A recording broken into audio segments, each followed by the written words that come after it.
Spurred on by the surprisingly low ranking of the U.S. education system, Josh Patel, who is a member of the Honors College at Palm Beach State University, describes the history of the U.S. education system and how it has developed to be the one that we have experienced.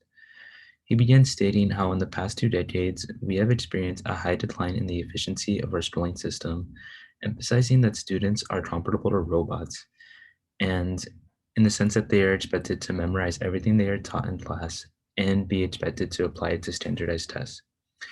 In addition to the high cost of higher education, many students are turned off at the idea of staying in school after graduating high school. By referencing Pearson's list of top performing countries in the world in regards to education, he shows the true reality of the poor positions the United States is actually in. Separate from these findings, the United Nations has a way of evaluating countries' performances, but Patel shows why their evaluation method is flawed as it takes into the account the illiteracy of a country and then gives countries a score out of 1. The United States has received a 0.89 ranking, but this could be due to the fact that English is one of the most spoken languages in the world, which means that for underdeveloped countries where most people do not speak English, they are put at a disadvantage and are unable to perform well on a test that measures how well their English speaking skills are. This is worsened, especially when considering that they are hardly ever exposed to the language of English compared to their US counterparts. Patel then gives a quick but detailed overview of the US education system, but the main aspects began to surface when he speaks about the modern innovations regarding education that were brought upon by the tensions of the Cold War, where an increase in demand for highly educated people was created in order to compete with rival nations. As a result, funding for education increased greatly, introducing a standard curriculum to classrooms where there was previously not. What this has then led to is what Patel references as fear becoming the tool of choice in shaping the American curricular landscape in the post-Sputnik era. Over the years, America has gone from a population that only consisted about 5 to 6% of college graduates in the 50s to over 32% in 2019.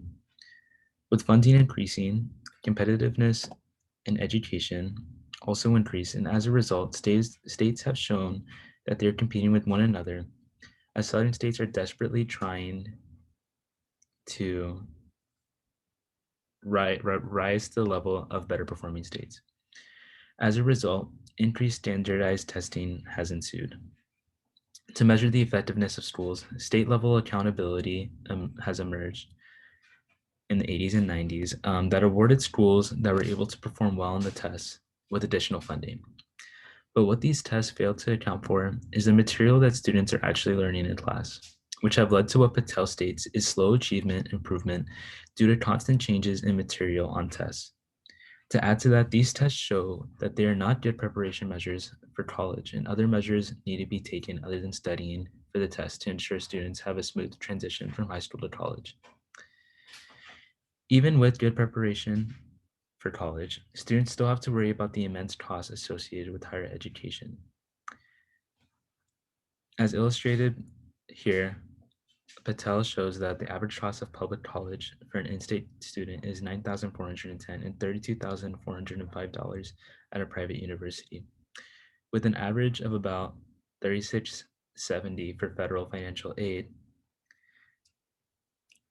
Many students would prefer to skip college altogether.